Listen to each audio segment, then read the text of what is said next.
to keep succeeding, you have to know where your success is coming from.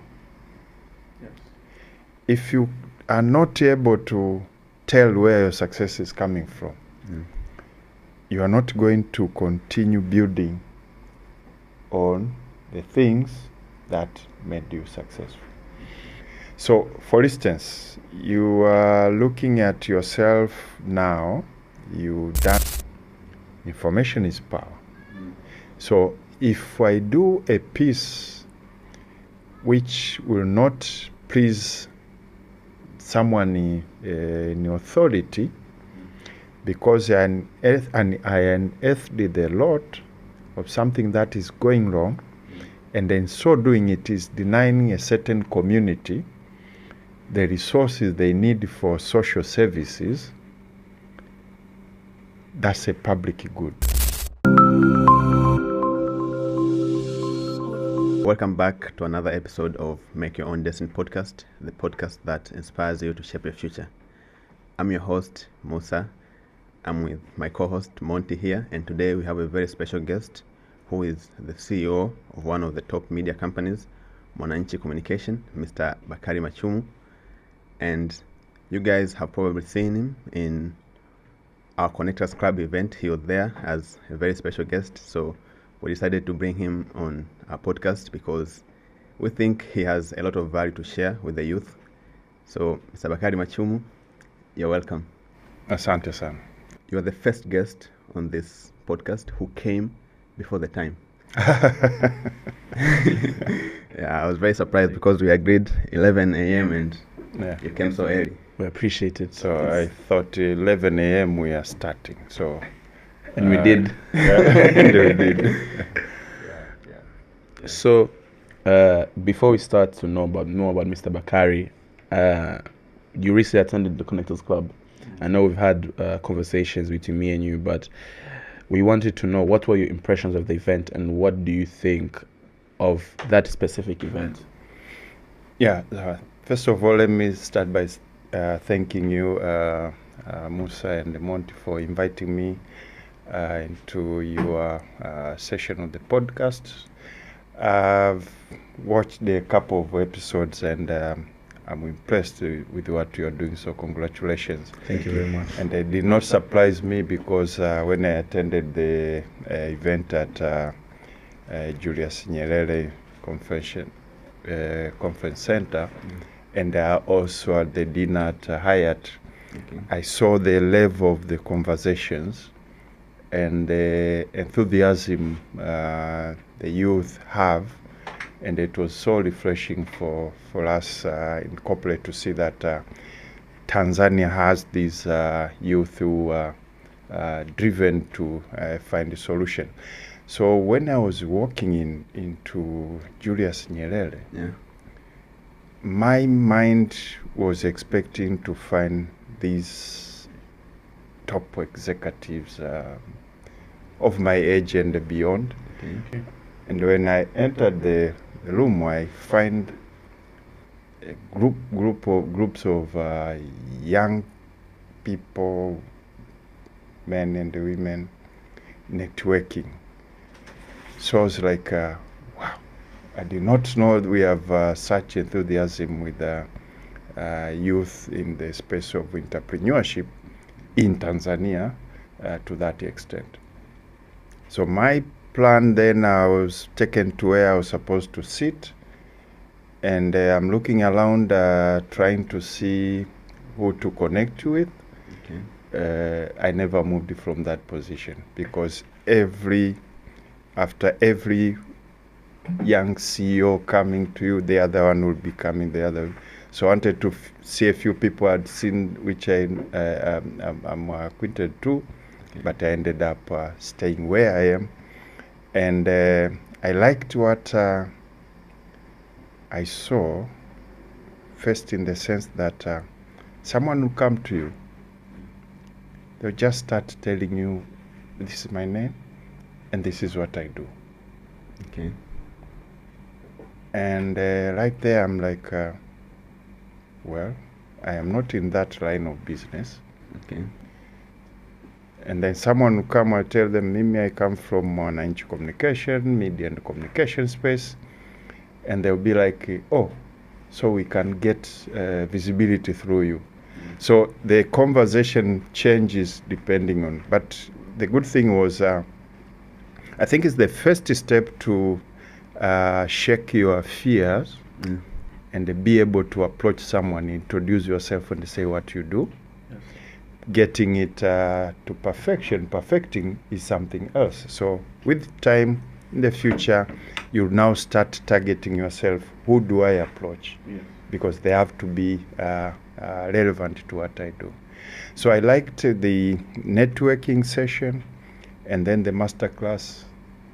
I was taking notes throughout the session, and I was also stress testing my thoughts. I'm soon to be a retiree, so I want to learn from the youth. What are they thinking? What are their challenges, and how can we work together?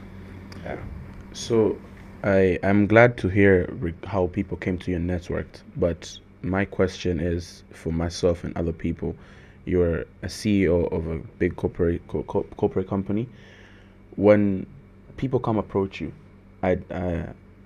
how should someone approach a CEO, or how should someone come network with a CEO?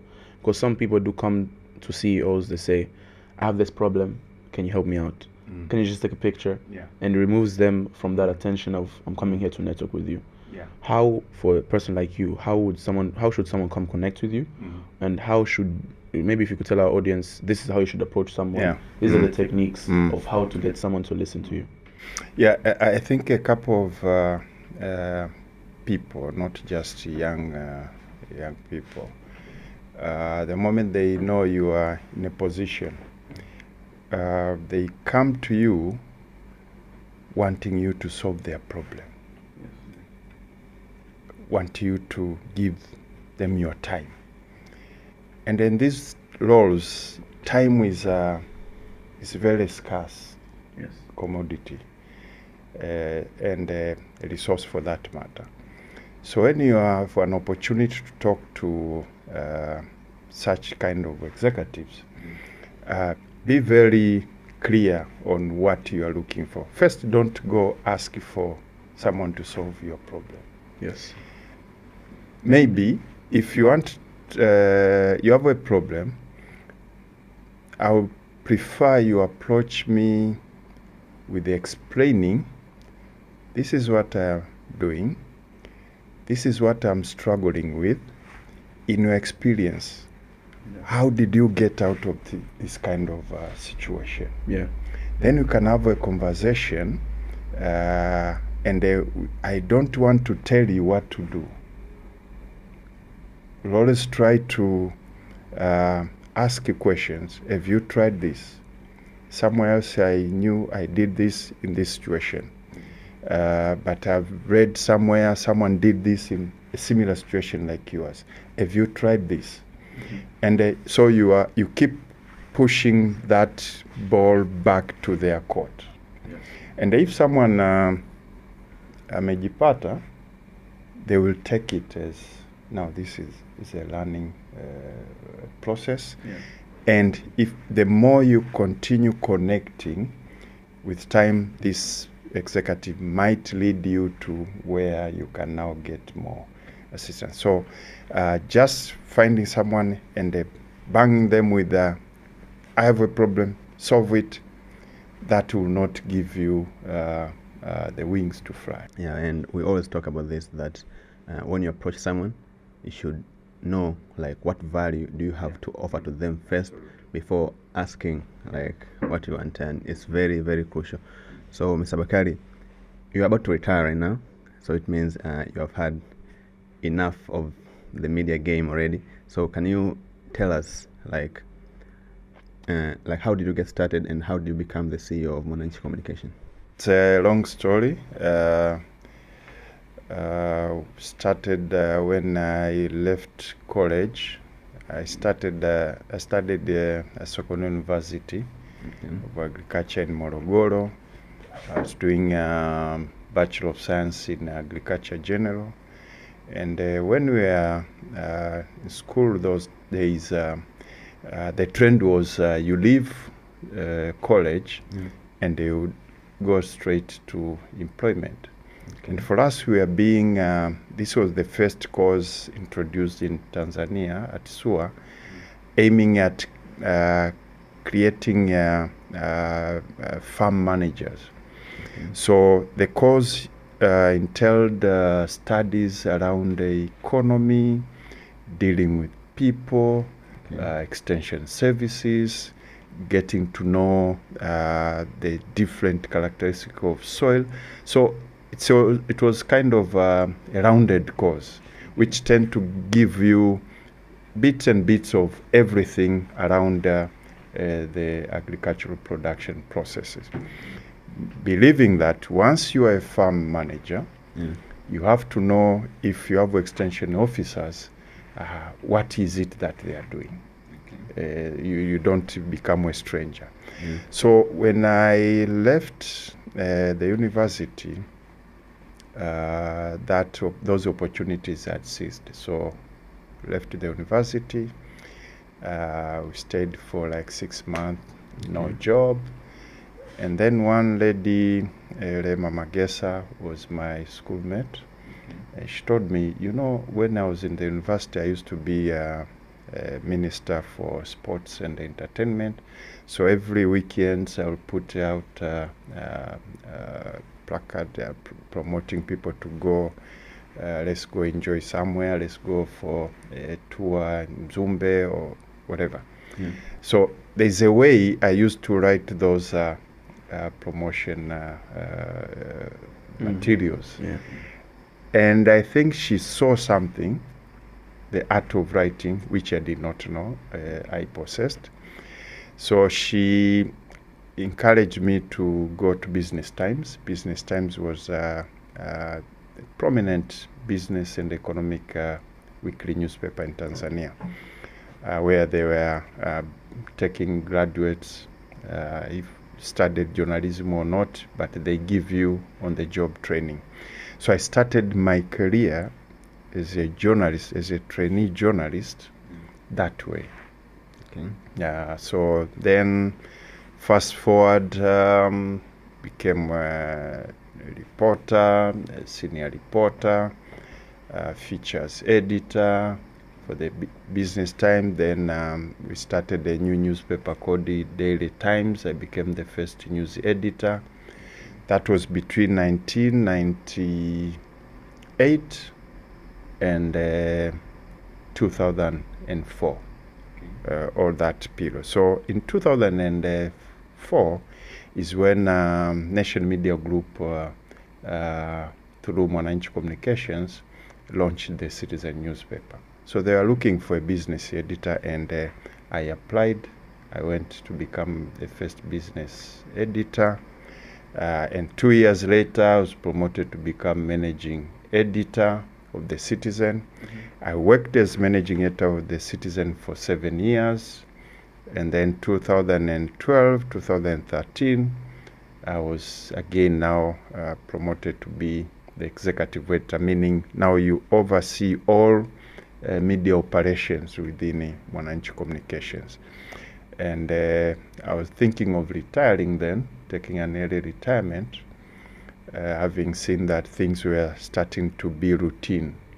But then the CEO, then Francis Nanai, resigned. So I was asked to take up the position.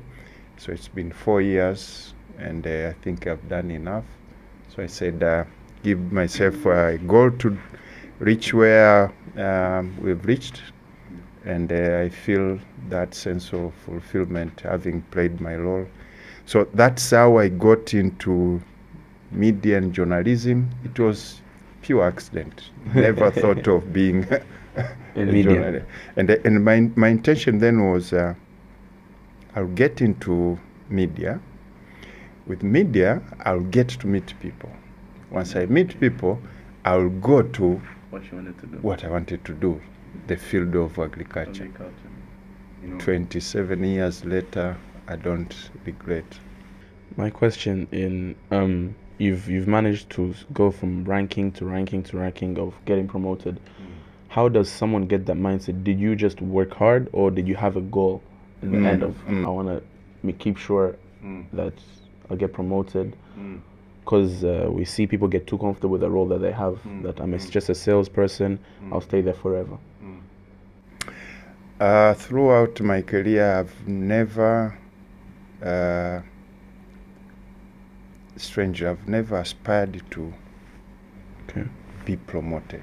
Okay. Yeah, those things have been coming automatically. I've never aspired to be promoted.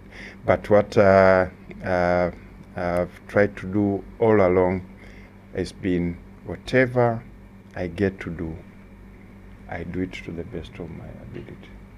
So Yes. I know my commitment in whatever I take. If I tell you I'll do this, I'll do it, and I'll feel embarrassed if I don't deliver my promise. So that is, I think, has been what drives me to try and make a difference in whatever I'm doing. So the message I'm getting is, whatever you're doing, whatever role you have, Yeah. you shouldn't just be thinking of just getting promoted tomorrow. Just keep doing what you do best, and then the opportunities will come. Yeah, I remember my father-in-law, Dr. Mutasa, once told me, I went for a trip in Sweden when I was still at Business Times. And when I came back, I came with this energy. And I wanted to kind of change the newsroom, the team. I'm junior, they are my editors, my bosses, but I was like, they need to know this. They need to know how people are doing in other countries. So the energy I came with, I was looking at my superiors, they are looking at me, we are tapoa too. So yes, good thing they are doing, but I'm like, why are you not taking action? So I went venting to my father-in-law then. I told them, this is what I saw, and this is what I've told them, but I don't see them taking action. He gave me one piece of advice I hold today.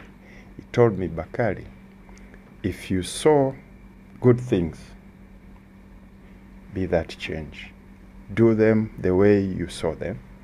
And somewhere, someday, someone will come looking for a person of your qualities. And the people will be able to point to you, there's someone somewhere who match those qualities. So that is what also helped me to take it by upon myself. Yeah. So that was exposure. Exposure. My question is, and I think it's very important, especially with our generation, we young people get exposed a lot. Yeah. We thank God we get to travel a lot, we get to see a lot of things in different countries. Yeah. But there's this notion in Africa, or should I say my country, that mkubwa wako huwezi kumwambia kitu. It's very hard to get this message delivered because they've seen it all, and they're older than you, so they know best. But I've been to another country, and I've seen this is how it works, and it will work good for us. How do you get to deliver that? Or for example, the way you did it is your father-in-law told you, be that change. But what if I become that change and I'm called an ignorant person, that I keep doing things my way when this is how you're supposed to do it? How should someone bring this change? So you see, if I go back to that example, that's exactly what happened. I've seen what others are doing, and these grown up, the bosses are looking at me like, yeah, but we have our way of doing things here. Yeah. So that is the reality now. So youth today are exposed. Actually, they are extremely exposed. Yes. You don't need to travel, because with technology, you have the world on your hand. And I think the danger you guys face today is not like in our time where we had, you see, someone will have knowledge, information, and you'll be looking at them like, wow, how do they get to know this? But the fast forward, you guys are actually more knowledgeable. You have a lot of information. Now, how do you sieve that knowledge to get what is relevant for you?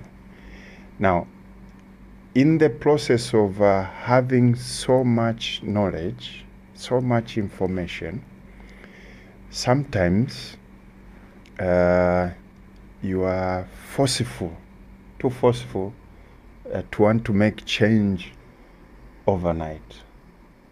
And reality in life on ground is different. So I think humbling yourself down and taking an approach of showcasing some solutions will make these elders start looking at you seriously. And they are a good example. For instance, I was talking to Monty the other day. Yeah. I met some executive at Hyatt where like we expected this to be very high level conversation, but this is the middle young entrepreneurs. But the fact that you are able to pull that, bring Vusi, have those conversations, impact thousands and hundreds of fellow young men and women, somewhere you have put a mark in this country that there are Gen Z somewhere doing something amazing. So you are bringing your fellow youth to the standard, to the map, the national radar. Yes. That these guys are daring, they can do this. So with time, they will start now engaging you and believing you. So I'll say I think it is more of the approach of showing more than telling. You know, when you tell, I interact with the youth, my daughter sometimes, she's been like, you know, you guys, you don't understand us. Make us understand you. Do you guys understand us? So we don't understand each other. And so can we humble ourselves down and listen more, and also be able, as a Gen Z, be able to come to a conversation with an open mind. Okay. As opposed to if you come with your ideas, you want it to remain that way because you are exposed. Yes. Be willing to bring reality into the picture. Yes. And what gives the elders that comfort of doing that, because they've been there, they've done that, and the world is not that friendly at times. Yeah. So, talking about the media, you know, some people say the media is a weapon to shape the narratives of people in the society. And some people think that it's just a place where they can go and get informed. And I've seen some trends, you know, like most wealthy people, they have their own medias. The likes of, you can see Jeff Bezos has Wall Street Journal, and right now Elon Musk has one of the largest medias, X. So what are the secrets of the media? Like, how important is the media? The media is extremely important. Yeah. The media is extremely important. You know, they say in leadership, one key quality is communication. Okay. In whatever you're doing, if you have a vision, if it's not translated to the last person in the organization, you'll struggle living that vision. Okay. So media are channels for communication. Okay. So yes, some people use it for just information, and the information, there are different types of information. Information to just keep you aware of your surroundings, information that will bring you opportunities, information you can use to make decision and what have you. Now, to have control of your narrative, either you have media or you are making appealing content or information, or giving appealing information, so that even if you don't own a media house or whatever, or outlet, people will get to hear your thought. People get to hear.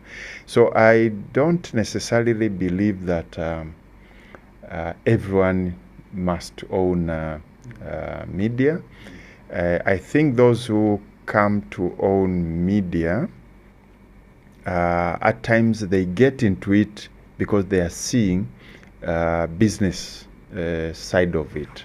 Okay. The likes of Jeff Bezos, I don't think he bought Washington Post just to amplify his image globally. No, because he was looking at, now how do I make more impact? Because from where he sits, I mean, he get those publicities and what have you. Likewise, Elon Musk, he saw an opportunity, and the danger of getting into a business of media, and if you want to use it to elevate yourself, people run away from that platform, because good media business is the one that is independent. It has to be seen, has to be perceived to be independent, so that you attract all kind of listeners, viewers, and followers. Yeah. So it's yes, no, but there are those who actually, you all remember the story of Murdoch. Ben Murdoch. But Murdoch. Yeah. So you see, he's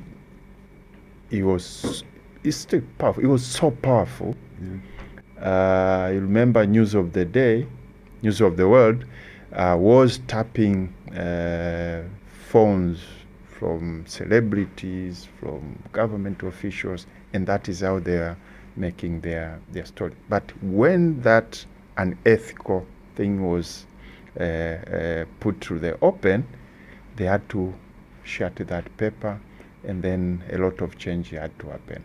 So sometimes if you have own a media house, people expect you to hold yourself in a more transparent way. You become more ethical, as opposed to using those to encroach into privacy of other people. And that kills the whole essence of independent media. Yeah. You talked about the importance of communication, and that actually, even our previous guest, the Turkish ambassador, he also insisted on being able to communicate your message. And you also said that you used to write a lot in your life story. So I want to know, like, what the difference, like, how do you know how to write? What makes something that you wrote a hit piece? Can you take us through that process, please? Wow, that's a difficult one. When I'm writing, I don't get to know if it is going to be a hit piece, but my style of writing is a bit lazy. Every time I'm writing, I read it, and then I put myself in the shoes of who will be reading this article, and I see there is a question which is not answered. So I'll go pack it, go research about that information. So I take too long to write a simple piece. It can take a week, a month. I was doing this, I met with the... Yes, I remember. The other day. I started writing it the same day, packed it, I've been writing it. It's been 3 weeks just to write a small piece, editing. So sometimes it takes me too long to write a piece, because I want to connect all the relevant dots. That's one way of what I do.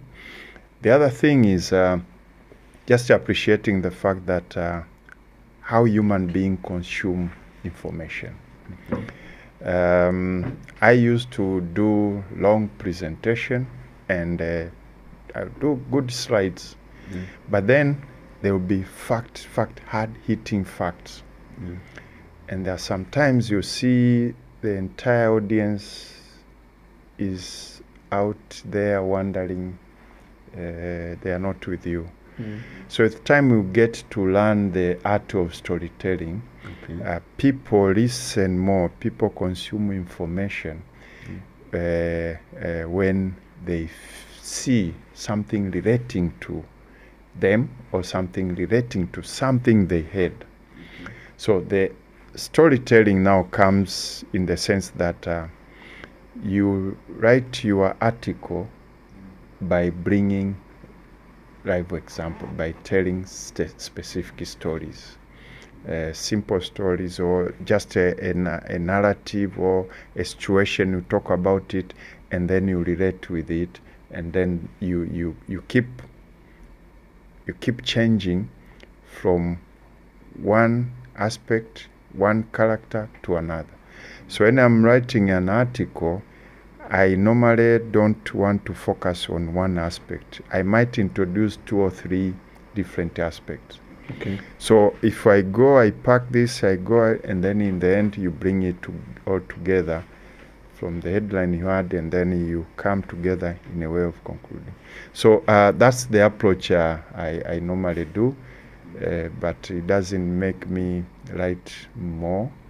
I admire those people. I know a friend of mine, Peter Nyanje can write an opinion in a matter of minutes, hours. He's done it. So I'm not gifted that way. So I take a long time to do that. Yeah. I want to take you back to the media part. You're discussing Elon Musk owning a media, Jeff Bezos owning a media. So I've personally recently started a media. And this is a question for myself and maybe future media owners. What are some advice and tips that you could give us that could help transform or take our media companies to the next level? As you can see, digital transformation is crucial right now. There's a lot of we're going into a digital world. What advice or tips do you have for us? I think for the time I've been in the media sector, I've seen a couple of patterns changing. First, it was a one-way traffic. You in the newsrooms, you have access to information, you have access to newsmakers, and you'll give it to your audience. And there had no alternative but to take it. Yes. We had days when we had Business Times. Our Swahili paper was called the Majira. If there's an accident between Dar es Salaam and Morogoro, we will increase print order. Okay. And that paper will sell. There will be no returns. Okay. Now, why was that the case? Because people want to know if I know someone who was in that bus. They want to know about their loved ones. Yes. Fast forward today, you do that kind of story, you'll have all piles of your newspaper coming back and sold because people are getting that information through social media. Yeah. So first, information was a kind of a privilege to newsmakers and the news media, but now, and that made it one-way traffic. But now with social media, with the technology, they want you to cover what they need for them to buy your content. So now it has become a two-way traffic. Editors and journalists don't have that monopoly of determining what you should consume, whether you like it or not. Consumers have the ability of forcing you to give them what, and if you don't, they leave you. Number two, it used to be one size fits all. If it's politics, everyone will consume politics. Okay.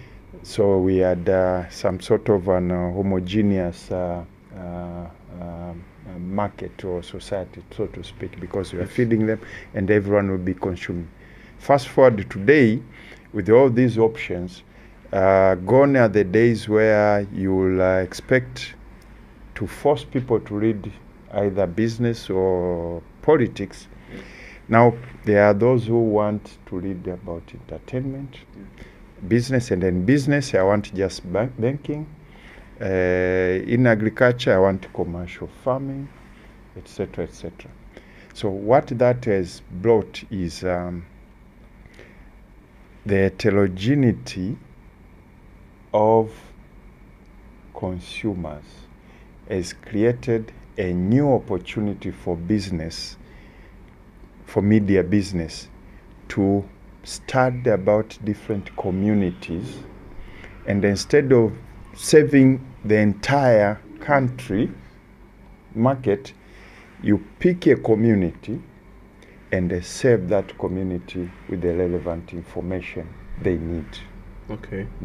So media is now becoming clusters of interest, as opposed to if I do Mwananchi and just politics, there are those who will want. So that's why you see, even with the Mwananchi communications, we've been transforming year after year. You look into our papers, there are different segments within that same newspaper. Yes. So if you pick it, in a family, everyone might get their section where they have interest from. So those are communities. So if there is any advice or insight I would talk about is just know your customers, know what information they are looking for, and pick a community. You can't do one size fit all anymore. So you and nowadays it's not even doing it by following the demographic that these are the youth aged between here and here, and this is how they consume. No, it's actually becoming more behavioral. It's moved from demographic. No, it's behavioral. What do I want to associate with? What values do I hold dear to me? And if you don't match my values, I'm not going to consume your content. So it's becoming so sophisticated, and I think there's opportunity for everyone as long as you pick your niche and serve it well. When I was young, I used to read a lot of newspapers because when I go to school, I passed by the newsstands, and whenever I saw those kind of headings in the newspaper, they always intrigued me to buy the newspaper and read more inside. So what makes a good headline? Yeah, a good headline has to be short, has to be precise, says what is in that story, but also excites you, kind of live with the suspense of wanting to know what is inside. So it's a very, very tricky situation. When you see the headlines in the papers tomorrow or on the street, sometimes people don't know that headline took like 30 minutes or an hour to be written to fit in that space and carry that meaning. Sometimes the whole day you've been thinking about how do I present this in a concise way. So sometimes when I'm the editor, you look at, this is the theme. Today is budget day. So we've seen from the planning presentation speech, this is the approach the government has taken. Yes. So you talk to people of their expectation, and you might start creating an headline, and they tell the team, this is going to be our story. Now we have to find facts and figures to talk to this. This is the message. So it's you can't do it at the end, but also it can be the pulling effect of what kind of story do you want to write. So that can be applied to our podcast too. So if Yeah. I'm understanding correctly, is today I'm hosting Mr. Bakari. Yeah. Before I've even hosted him, Yeah. I could already think of a headline Yeah. that will excite people to watch the podcast. Yeah. So I should spend a lot of time to think of that headline, because does that determine Sure. if the newspaper is going to be sold or not? Yeah, and that will shape the conversation, and you would have thought of what do you see as a problem or a challenge from from your audience. What will your audience want to hear coming from this person, coming from this sector? Okay. And their pain point can make you create that headline. And today we are going to be talking about this, and you go around it until you get to the bottom of it. Whenever I listen to Donald Trump, one of the presidents of America, he always talks about fake news. And whenever he hears about CNN, he'll be like, that's fake news. And there's one book I read by Ryan Holiday. It's called Trust Me, I'm Lying. It really explains how just average people can manipulate the media and make the media tell fake news. So as a media, how do you ensure that the news that you are giving to the people is the right news? And if that doesn't happen, like, how do you mitigate that? Yeah. First, it's a very sorry situation we found ourselves as media globally. When you have leaders of the world discrediting media,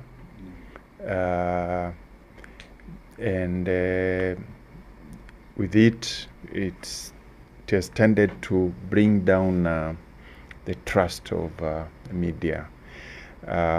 Now, in any democracy, media plays a key role of making that democracy thrive. So you look at the way President Trump was attacking CNN, and you look at the other thing most Tanzania maybe are not following is if you look on the other side, Fox News was pro Trump. So it's a situation where someone doesn't want to be criticized, doesn't want to be challenged. And if you challenge me, you become my enemy. It shouldn't be that way. So that was a sorry state to be in. Now, how do you make sure that the content you are giving out is always factual? I think the reason we need to continue protecting the media and the journalists is the fact that with journalism, you don't done professionally. You don't embrace a situation whereby you are amplifying things, you are putting out information without verification.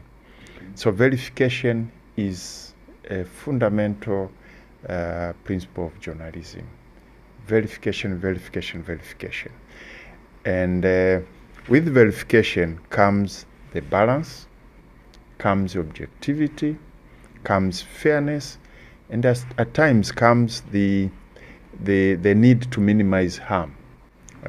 So when you find yourself that we missed our facts, we misrepresented, the profession requires us to be the first one to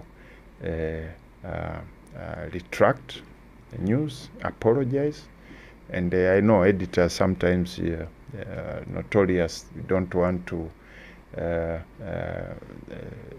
apologize, but you get very high respect by admitting that you got it wrong and you are going to rectify.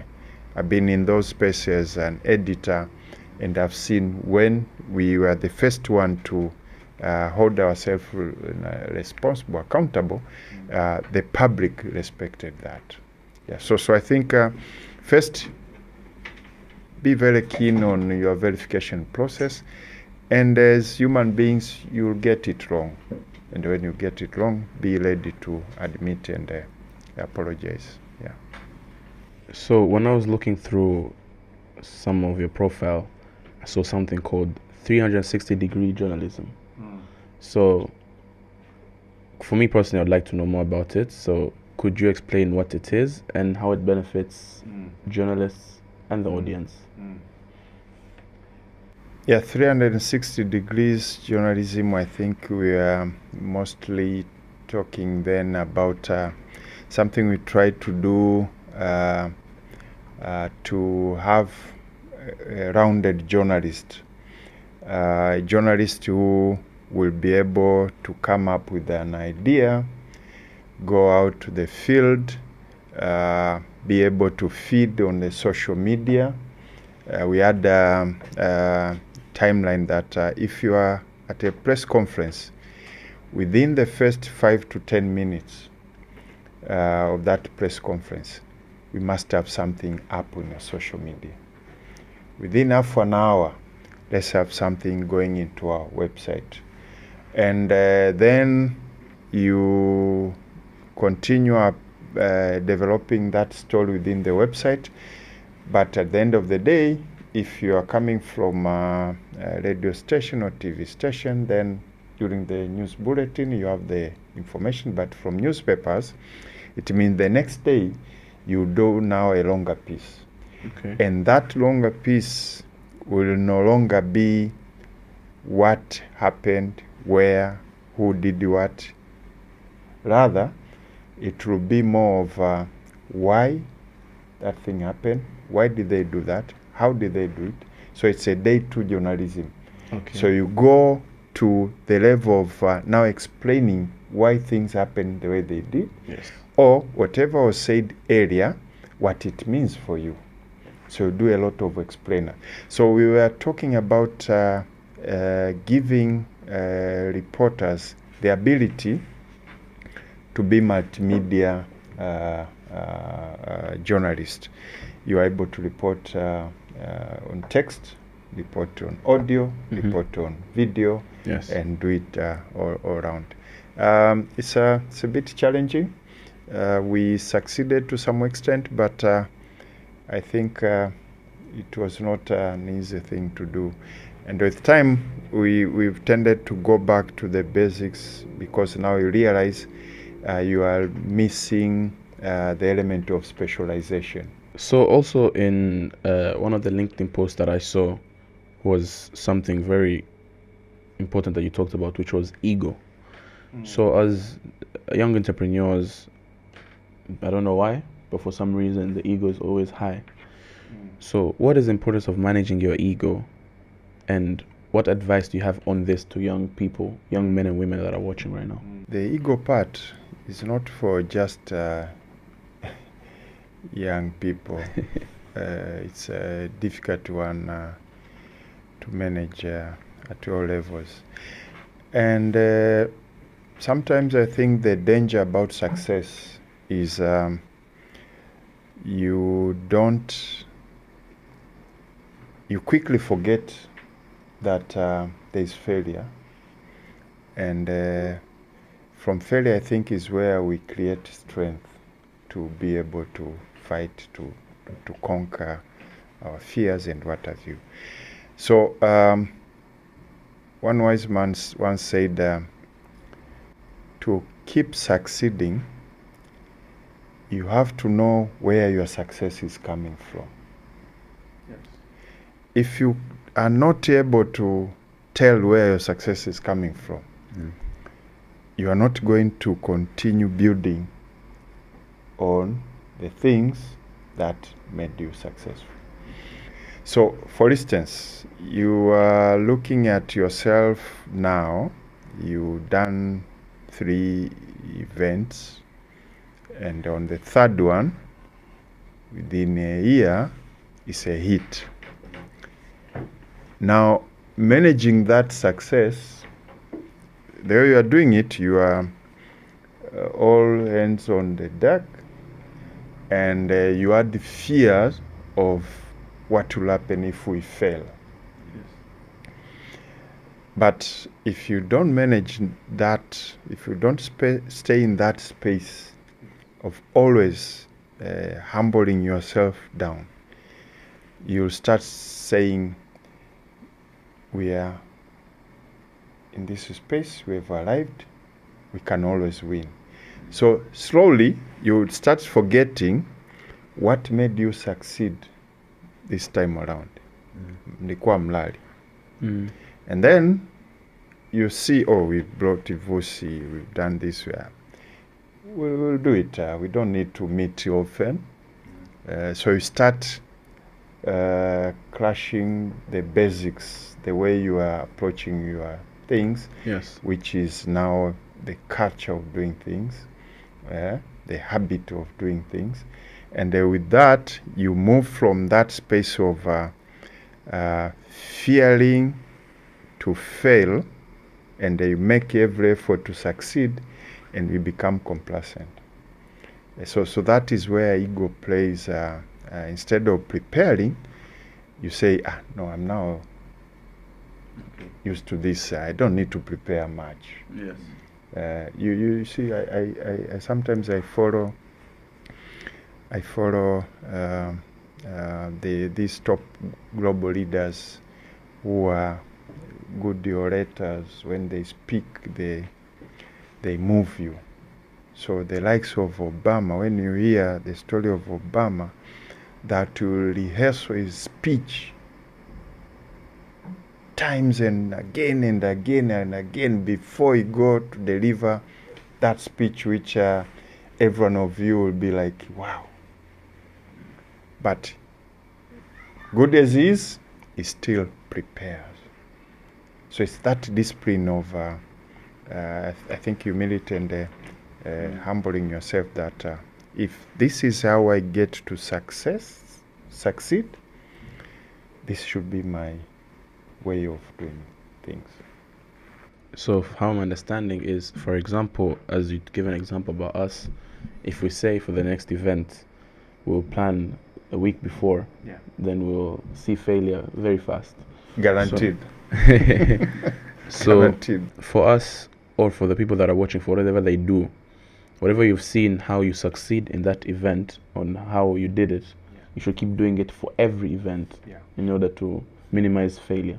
And probably now keep setting higher standards. Yes. You do the post-mortem after the event, and then how do you raise it a notch higher?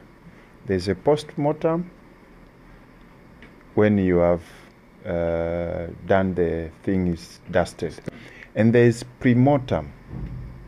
So pre-mortem, you're asking yourself, what will go wrong? Okay. What if this happened? So that puts you to the level of preparedness of solving crises, the unexpected when they happen. Yes. Instead of now just doing the postmortem. The postmortem will tell you, this is where we did well, this is what went well, this is what went wrong, Okay. what should we do better? Yes. So if you keep with that pace, then every time you'll be taking your things a notch higher. chair to the next level. Technology is changing very, very fast, and it's affecting the media landscape as well. As we know, just a few years ago, we had no social media at all. Yeah. So, as the CEO of Mwananchi Communication, how have you ensured that Mwananchi is sustainable over all these years? Yeah, I think with the Mwananchi Communications, a couple of things contribute to the success of Mwananchi. One is governance. Governance is one key component for a business to succeed. Number two is the culture of continuous improvement and innovation. So over the years, when I talk about governance, I am referring to the fact that you have an organization, Mwananchi Communication being part of Nation Media Group. We have a very elaborate structures, governing structures. You have the shareholders, principal shareholder is Ernest Aga Khan, but then you have the board of directors at the group level, and you have board of director at Mwananchi Communication as a subsidiary in Tanzania. A very active board meets every 3 months without a miss. And at times when things are not going well, the frequency increases. So what that tells you, the interest for the business, to the business, there are eyes within the organization watching, there are eyes outside the organization watching, and they are always trying to bring you back on track. So below the board, you have the management, executive committee, and then you have management committee, and then you have those other level and all the staff. So the governance part allows us as management to be in check. To be in check, we are answerable to the board. If we mess it up, they deal with us, they guide us, and if we do well, now they always ask you where this success coming from. How do we do more in that space? Yeah. Now, through the same structure, format of governance, also come the element of continuous improvement and innovation. So strategy and counter strategy, you review your strategy every year, every 3 months, every other time. You have the brains coming from the board sitting with you as management. Where are we going? What do we see in the market, the challenges? So those consultation tends to always keep you on your toes. And that enables us to navigate these challenges. So I would say those two, being accepting that you need to be a learning organization, experiment, fail fast, something will work. So keep trying. The way I'm seeing the board meeting and making sure everything is on track, it's as if you have mentors that look out for you guys. Yeah. Now, coming back to entrepreneurs, how important are mentors and coaches in achieving success? And how can young entrepreneurs, even just entrepreneurs in general, find the right mentor? How does that work? Yeah, I think when you talk of coaching, if I make reference of Voice's master class, that a coach is someone who guides you kind of on the job training on daily operations and what have you. This is how this is done and what have you. Mentor is more of you looking out to where you are troubled, and then you discuss, and then you are given challenge, you go work on them. because they don't have much time to meet all the time. So to have a mentor, I think you can approach it two ways. At least this is how I've done. I've approached it two ways. I will be idolizing someone. I follow what they do. I pick interest with the way they behave, they communicate, and what they do.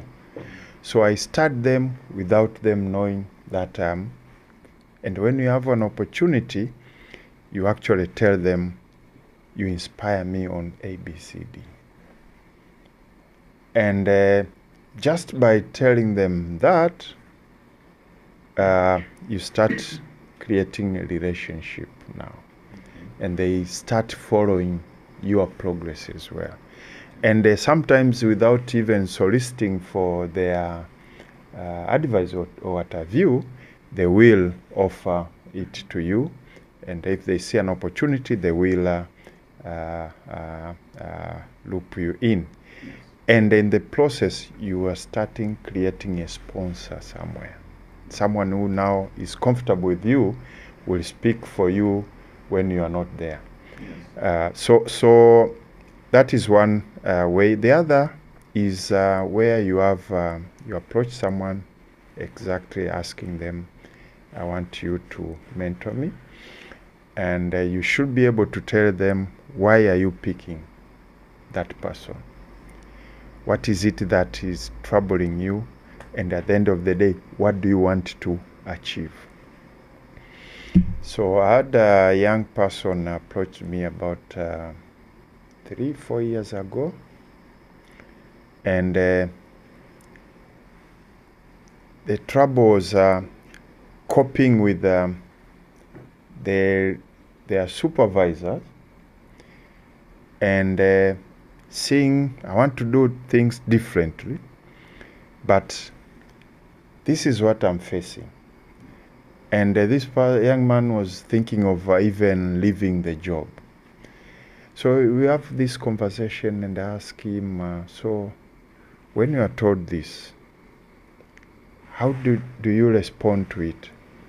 I see it doesn't make sense. So I said, no, how about trying to do, can you go try do it this way?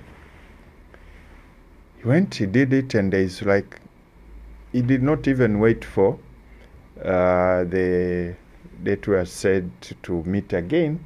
He called and said, it has worked. So what he was looking for was good relationship, working relationship with his boss. And why did he pick me? I asked him, said, no, I've seen you, the way you reach out, you talk to the youth. I want him to also talk to me that way. So again, you start telling, I mean, we differ.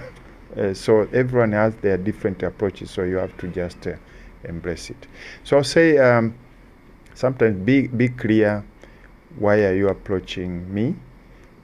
What do you want to become at the end of the day? Mm-hmm. And you have to set some time frame for mentorship. Yeah.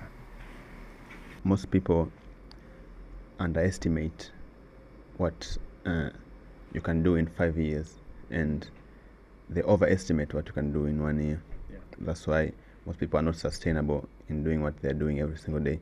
But you have been in the media, not just 1 year or 2 years, 25 years plus. That's a very, very long time. So what are some of the most important lessons that you have learned over that period being in the media space? I think taking it at a time, taking one thing at a time. I mean, if I'm in this space now, I do it to the best of my ability. And then if I do it well, that's a plus packed in the bag already. Yeah. So that's one. Number two is being in the media, we impact people. And sometimes when you are a media person, a journalist, you tend to confuse journalism with, you get into the journalism side of things by believing that using your pain or what, you can discipline Musa. I can show you, I can put you in your place. So you will win, you'll put him more in your place.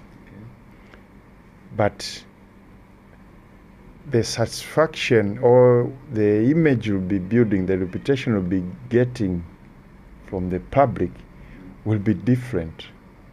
I don't know if that should inspire you to be in that space. So over the years, I've always taken journalism as a tool of impacting people and development.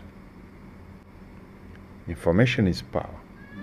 So if I do a piece which will not please someone in authority, because I unearthed the lot of something that is going wrong, and in so doing it is denying a certain community the resources they need for social services,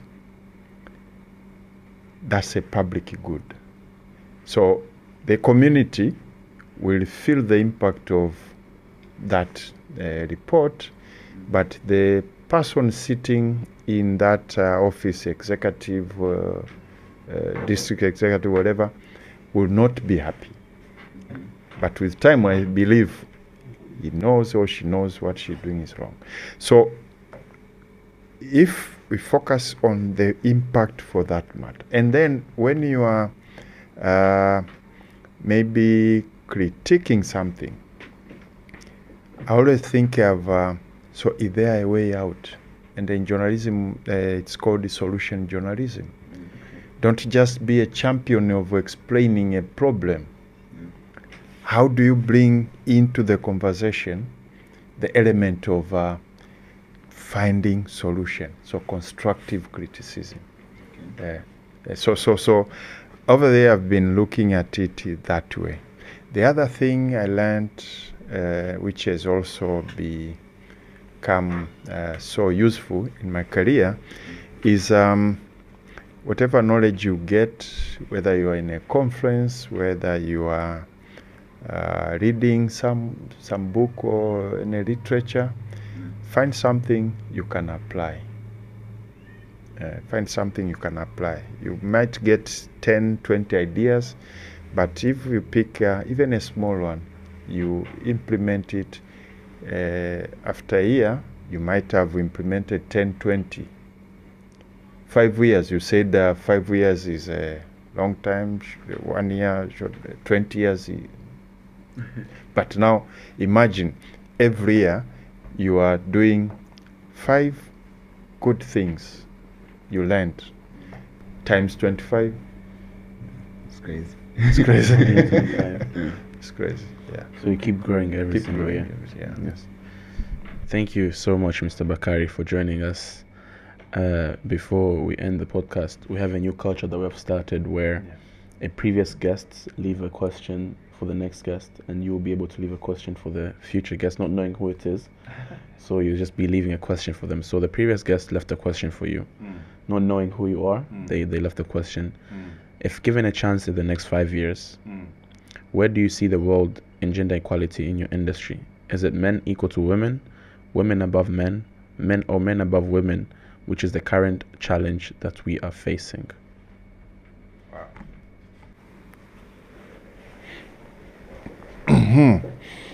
So, gender issues is a very topical issue now. Yes. And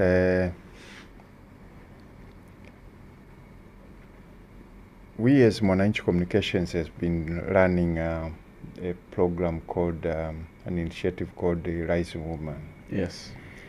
Rising Woman was built along three main principles. One, tell positive stories about women who have been successful. Yes.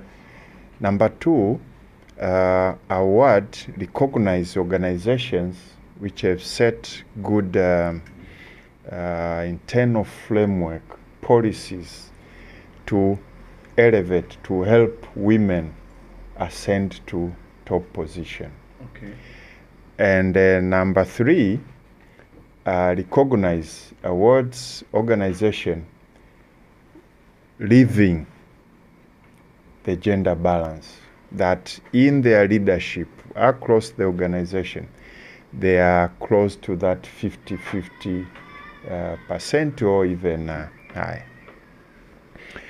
Why did we do that? It's exactly because we believe as Mwananchi Communications, we have a slogan saying, empowering the nation. So how do we empower the nation? We empower the nation through different aspects. So if there is this challenge of women empowerment, how do we play a role in that space? Okay. So we came into that, and when we are launching it, our situation was worse internally. We had very few, one or two women in our, one woman actually, in our senior Position. leadership position. So that did not stop us from starting that. We said, let's start, tutapigwa mawe, but that should teach us also to thrive to get there. The one thing which, so I've been involved in a lot of campaign and women development initiatives. Yes.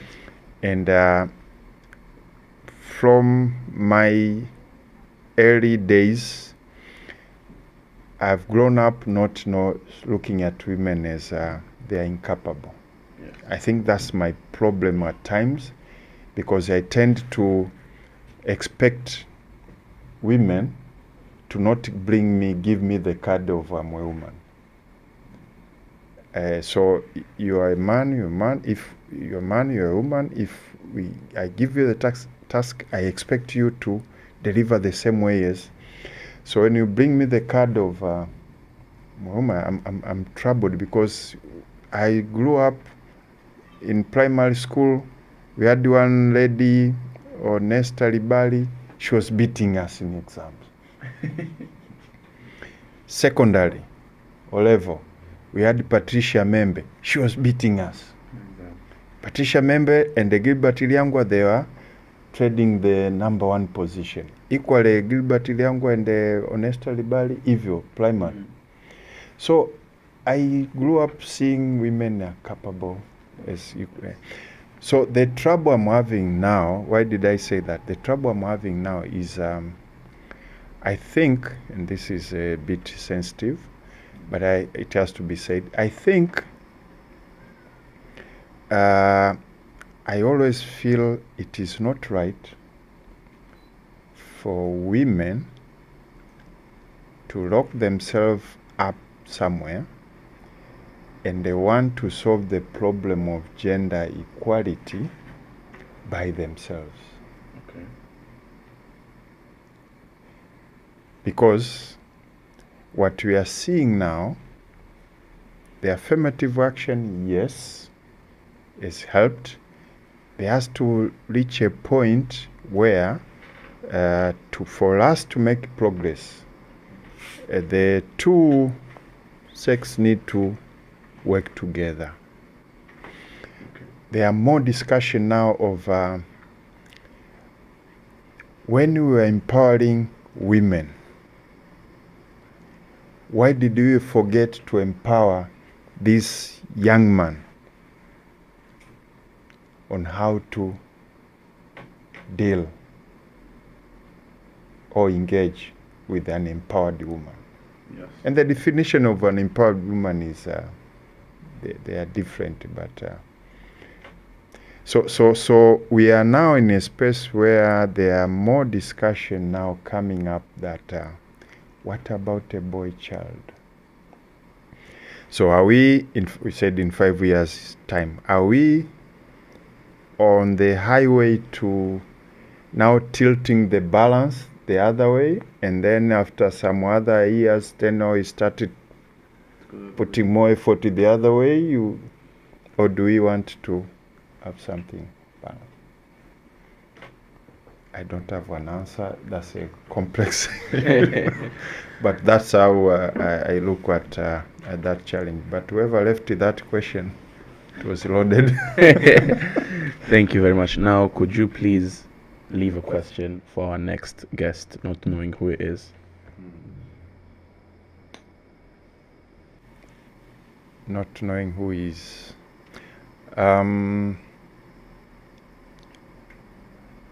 I'll ask him or her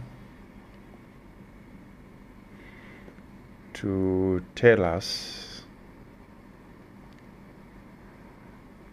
how do we fast track bridging the gap of understanding between corporate executive and the young executives, entrepreneurs who are the future of this country, but they are not anywhere near the formal decision-making processes. Thank you very much. I think the other person also has to sit there saying, "Wow, this question is not."